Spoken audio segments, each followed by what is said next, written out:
Molly Ann Bish gimė 1983 m. rugpjūčio 2 dieną. Ji buvo jauniausia iš 3 Džono ir Maggie Bish vaikų. Ji gimė Detroite, Mičigane, Jungtinėse Amerikos valstijose. O kai jai buvo tik 1 metukai, 18-metė mergina iš jų kaiminystės buvo pagrobta, išprievartauta ir nužudyta. Smurtui augant jų mieste, Džonas ir Maggie nusprendė su savo vaikais persikelti į užmiestį, kad galėtų gyventi ramybėje ir jokių vaikai augtų saugioje aplinkoje. Šeima persikėlė į Džono gimtąjį Warren miestelį, Massachusetts'e, kuriame gyveno 4800 gyventojų, maždaug 1000 km atstumu nuo Detroito. Tai buvo viena iš nedaugelio vietų Amerikoje, kur durys pas žmonės buvo laikomos atrakintos, o tėvai nebijodavo leisti savo vaikams žaisti lauke. Nedidelis miestelis Bish šeimai buvo puikia vieta auginti savo vaikus. 2000 metais, praėjus 15 metų nuo persikraustymo, vyresnieji vaikai Heather ir Džonas jaunesnysis išvyko į koledžą, o 16-metė Molly liko su tėvais viena. Pasibaigus mokslo metams, ji susirado savo pirmąjį darbą. Ji tapo gelbėtoja Comins Pond paplūdimyje Warren miestelyje. Comins Pond yra nedidelis ežeras centrinėje Warren miestelio dalyje. Vasaros mėnesiais čia vaikams vyko plaukiojimo pamokos. Ir tai buvo populiari vieta miestelio gyventojams atsigaivinti nuo vasaros karščių.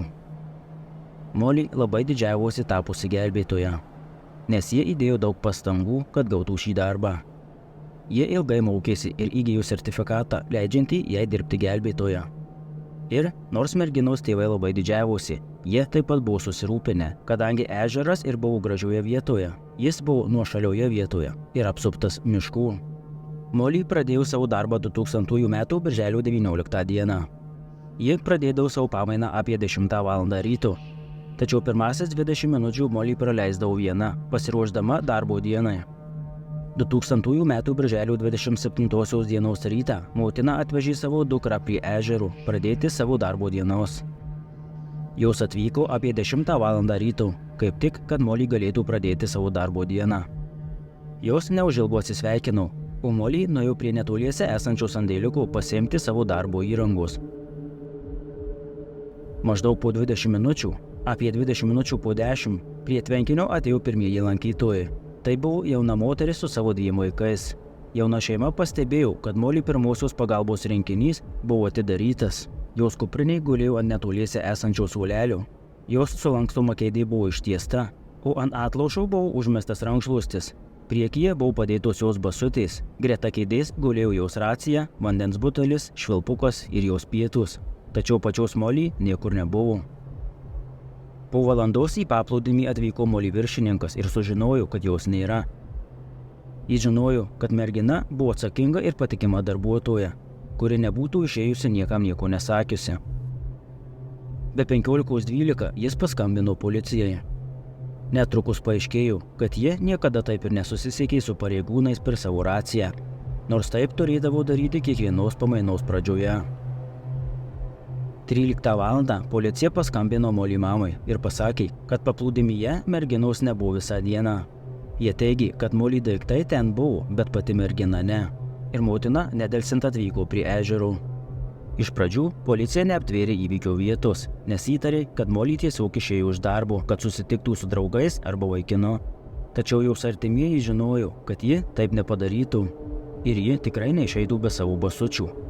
Kai policija susisiekė su jos draugais, paaiškėjo, kad Molly su jais nėra ir niekas nieko iš jos negirdėjo. Pareigūnai pradėjo svarstyti, kad gal mergina nuskendo tvenkinyje, tačiau jos artimieji tuo netikėjo, nes Molly buvo puikiai plaukikė. Vėlyvą popietę Massachusettso valstijos policija perėmė tyrimą. Jie pradėjo masinę paiešką tvenkinyje ir aplinkinėse vietovėse. Narai ieškojo Molly kūno tvenkinyje, o pėdsekiai šunys šukavo netoliese esančius miškus. Paieška tvenkinyje nieko neatskleidė, todėl policijos pareigūnai pradėjo apklausinėti aplinkinių vietovių gyventojus. Atrodė, kad jokių grumtynių ženklų nebuvo, o Molly daiktai stovėjo tvarkingai sudėti savo vietose. Pareigūnai pradėjo svarstyti galimybę, kad Molly tiesiog pabėgo, tačiau ji niekada nebuvo tai padariusi anksčiau. Be jos piniginiai su vairuotojo pažymėjimu ir visų kitų turiniu buvo palikti. Nedelsiant buvo pradėta paieška. kuri tapo didžiausia ir brangiausia dingusių asmens paieška Masačusetso istorijoje. Daugiau nei 200 policijos pareigūnų, kadetų ir apmokytų civilių paieškos dalyvių iššukavo apie 11 kvadratinių kilometrų miškų, laukų, pelkių ir nedidelių kalvų aplink ežerą. Į pagalbą buvo pasikviesti sraigtasparniai, šunys, žirgai ir povandeniniai radarai. Policijos šunys atsekė, ką jie manė esant molį kvapą tiek į rytus, tiek į vakarus nuo ežero, tačiau merginos vis tiek nerado. Molly tėvas Džonas iš karto nujautė, kad jo dukrai atsitiko kažkas negero, o motina palygino šį jausmą su baisiu filmu. Ir kaip tik tuo metu mama staiga prisiminė keistą įvykį, nutikusį dieną prieš Molly dingimą, kas šį įvykį padarė dar baisesniu. Birželio 26 rytą motina atvežė dukrą prie ežero. Tai buvo merginos 7 darbo diena. Joms prisiparkavus stovėjimo aikštelėje, šalia jų stovėjo baltas automobilis. Moteris pasakojo, kad automobilio viduje sėdėjo vyras su ūsais, rūkydamas cigaretę. Paprastai, tokiu metu prie ežero dar nieko nebūdavo išskyrus Molly ir jos mamą. Todėl moteriai pasidarė neramu, kad vidutinio amžiaus vyras slampinėja ten, kur jos dukra dirbs viena. Moteris nenorėjo palikti savo dukters vienos šalia šio vyro. Todėl išlipo iš automobilio ir palydėjo Molly į jos darbo vietą. Neužilgo grįžus atgal prie savo automobilio, vyras vis dar buvo ten. Dėl ten stovinčių ir jas stebinčių vyrų moteris pradėjo jaustis nepatogiai, todėl ji darė tą patį ir stengėsi akivaizdžiai žiūrėti į vyrą, tikėdamasi, kad tai jį nubaidys. Jų akys susitiko, bet vyras įžūliai žiūrėjo atgal, tiesiog toliau rūkydamas cigaretę. Moteris jaudinosi dėl savo dukros saugumo, todėl sėdėjo ir laukė, kol vyras išvažiuos. Ir po beveik 20 minučių jis išvažiavo. Kitą dieną, birželio 27-ąją, moteriai vėl nuvežus dukrą į darbą, įtartino vyro ten nebuvo. Vietoje jo buvo sunkvežimis, kuris pylė smėlį paplūdimiui. Pamačiusi vietinės įmonės sunkvežimį, moteris pajuto palengvėjimą, manydama, kad prie darbininkų jos dukra bus saugi. Neturint kitų įtariamųjų, policijos tyrimas susikoncentravo į vyrą, kurį moteris matė baltajame automobilyje. Kartu su tyrėjais jis sudarė vyro fotorobotą, kuris netrukus buvo paskelbtas viešai kartu su informacija ir apie jo automobilį. Netrukus vienas liudininkas pranešė matęs baltą automobilį tą rytą, kai Molly dingo, netoli automobilių plovyklos esančios prie Comins Pond kelio. Smėlio sunkvežimo vairuotojas taip pat matė baltą automobilį stovintį aikštelėje prieš pat atvykstant Molly su mama.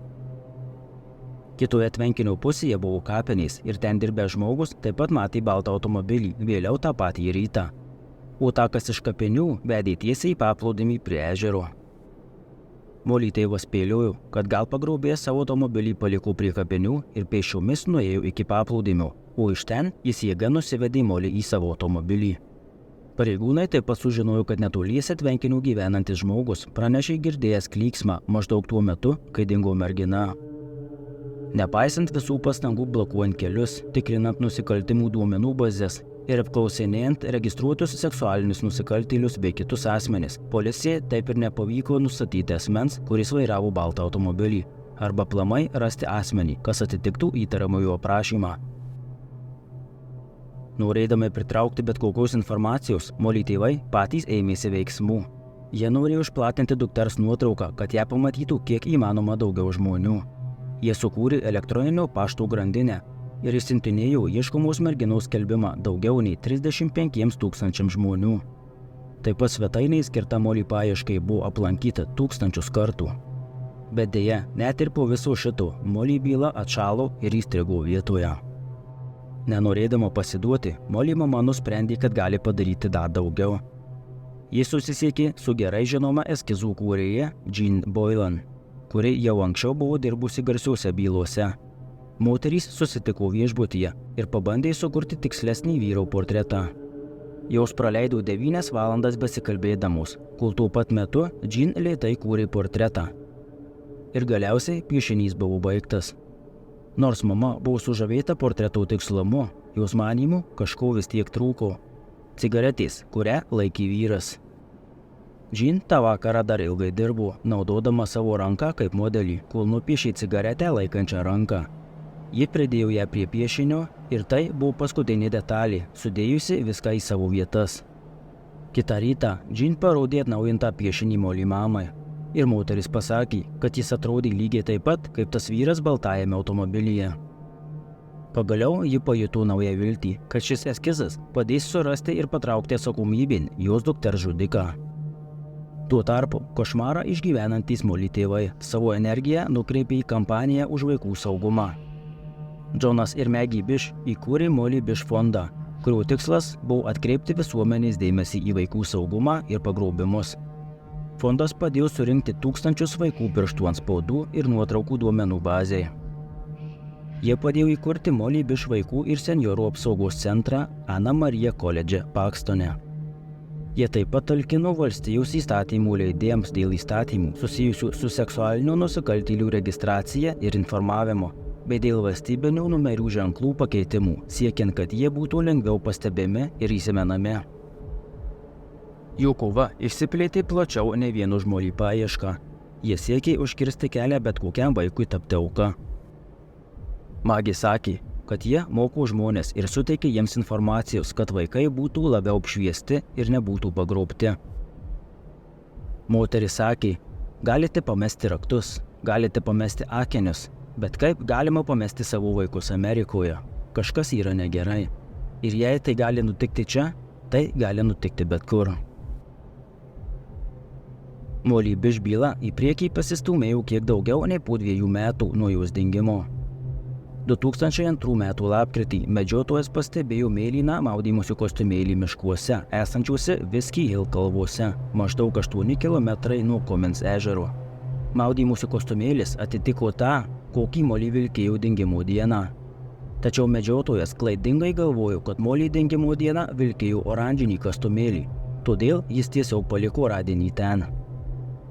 2003 metų gegužę jis pasakojo apie savo radinį kitam vyrui, kuris suprato, kad tai galėjo būti dingusios merginos kostiumėlis. Šis vyras susisiekė su policija ir medžiotojas nuvedė pareigūnus į vietą, kur buvo radęs maudymosi kostiumėlį. 2003 metų birželio 3 dieną policija pradėjo intensyvią paiešką Whiskey Hill apylinkėse. Ir paieška ilgai neužtruko. Galiausiai paieškos dalyviai rado daugiau nei 20 žmogaus kaulų atokioje kalvotoje vietoje, esančioje apie 150 metrų nuo vietos, kur buvo rastas maudymosi kostiumėlis. Birželio 9 dieną Molly palaikai buvo identifikuoti naudojant DNR ir dantų įrašus. Molly buvo palaidota 2003 metų rugpjūčio 2 dieną per savo 20-ąjį gimtadienį. Nors mirties priežasties nustatyti nepavyko, tyrėjai paskelbė, kad mirtis buvo žmogžudystė. Manoma, kad Molly buvo nužudyta ir palaidota negilioje duobėje, o vėliau gyvūnai tiesiog išnešiojo jos palaikus. Bėgant metams, byloje buvo nustatyti keli įtariamieji. 2009 metais buvo pradėtas tirti naujas įtariamasis Floridos gyventojas Rodney Stangeris.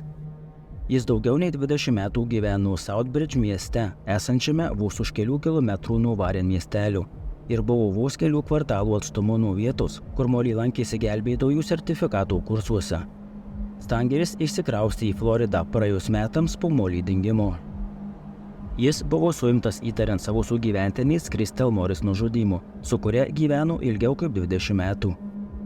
Stangeris buvo dažnas žvejys Cummins ežere ir medžiotojas Whiskey Hill miškuose, kur buvo rasti Molly palaikai. Jis turėjo prieigą prie balto automobilio, panašaus į tą, kurį matė liudininkai. Taip pat jis atitiko įtariamų fotorobotą. Tačiau Stangeris niekada nebuvo apkaltintas Molly byloje, bet buvo nuteistas už savo sugyventinės Crystal Morris nužudymą. 2021 metų birželį tyrėjai identifikavo naują įtariamąjį vardu Francis Sumner. Metams bėgant policija buvo gavusi keletą užuomenų apie jį. Visgi iki šiol niekada nebuvo paskelbta, kokios užuomenos tai buvo.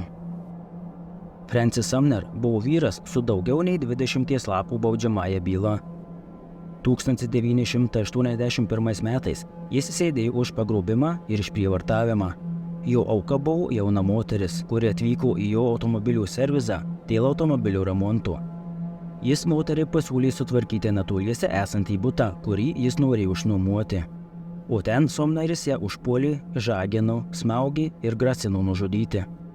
Jis buvo paleistas lygtinai 1989 metais, likus vos 2 metams iki Molly dingimo. Somneris turėjo automobilių servizus net 3 miestuose, ne per toliausiai tos vietos, kur dingo Molly. Jis taip pat atitiko įtariamųjų eskizą. Jis rūkė kairę ranką, kaip ir įtariamasis, be to Somneris turėjo prieigą prie balto automobilio. Klientas buvo palikęs vieną tokį automobilį jau servize, visai prieš Molly dingimą. Deja, 2016 m. gegužės 6 d. Somneris mirė būdamas 71 metų.